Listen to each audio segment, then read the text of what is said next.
In the video, why anime twists hit differently, Fractal Philosophy continues the idea that all anime use kishotenketsu, while all Western stories use 3-act structure. His argument is that twists, which are dramatic changes in the conflict or character dynamic, happen in the middle of anime because of kishotenketsu, while Western stories have it happen at the end of Act 2 because of 3-act structure. Kisho uses twists in the middle to change the nature of the conflict, while 3-act uses twists at the end to escalate the conflict. He's completely right about Yumi and Your Name. Even in my video, I acknowledge that Your Name was the best argument for Kisho. A minor problem is how loosely he defines the 4-act twist. The 3-act twist always increases the stakes, but his description of Your Name and AOT, the 4-act twist is supposed to change the nature of the conflict. He graphs this by adding a third dimension. However, the midpoint twists that he skims over as evidence don't all follow that. I've seen Death Note and Tokyo Ghoul. Spoiler warning. The twist in Death Note is the main antagonist dying and being replaced by his successor. The twist in Tokyo Ghoul is the protagonist losing, having his memories erased, and turning into a soldier for the enemies. Neither of these twists add another dimension. The major problem is an assumption he makes. 4-act structure has the twist in the middle, but 3-act has the twist at the end of Act 2 or at the start of Act 3. That's his assumption. In all of the breakdowns of 3-act structure, I've never heard of a rule that a plot twist needs to happen in Act 3. I've heard of a midpoint in the middle of Act 2, which is a false defeat or victory. I've heard of the darkest hour right at the end of Act 2, which is a false defeat.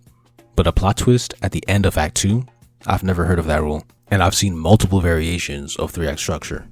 For all the remaining twists, check the description for specifics.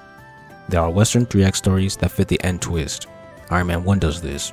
The original Star Wars trilogy as 3 acts does this at the end of Act 2, The Empire Strikes Back. Revenge of the Sith has twists in Act 2 and 3. Zootopia's twist happens at the end of Act 2. A lot of Disney and Pixar twist villains are revealed around the 3rd act. But then, there are also stories that don't fit the end twist. Winter Soldier's twist is in the middle. Incredibles has the Syndrome plot twist in the middle. Ratatouille has the twist in the middle. Whiplash has the twist in the middle. Infinity War has the twist in the middle. In the Dune trilogy by Villeneuve, the plot twist happens in the middle of the 2nd movie. I tried to come up with a fair sample size for popular Western examples for both sides of the argument.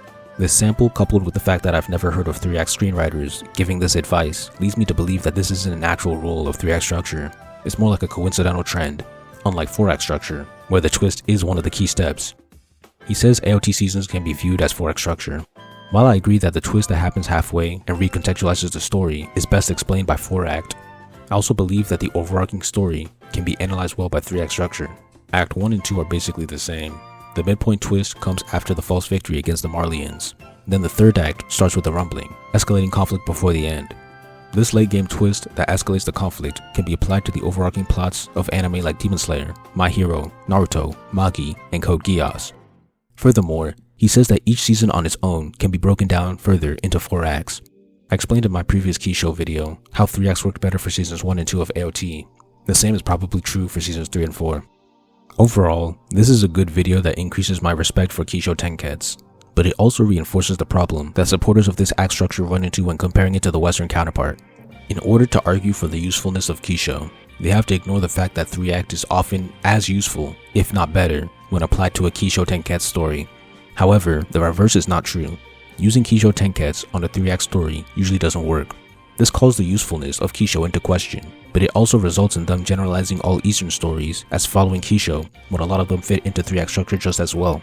If I were to wrap up my issues with kishotenketsu in one sentence, it would be this. Almost all kishotenketsu stories are also 3-act structure stories, but most 3-act structure stories aren't also kishotenketsu stories.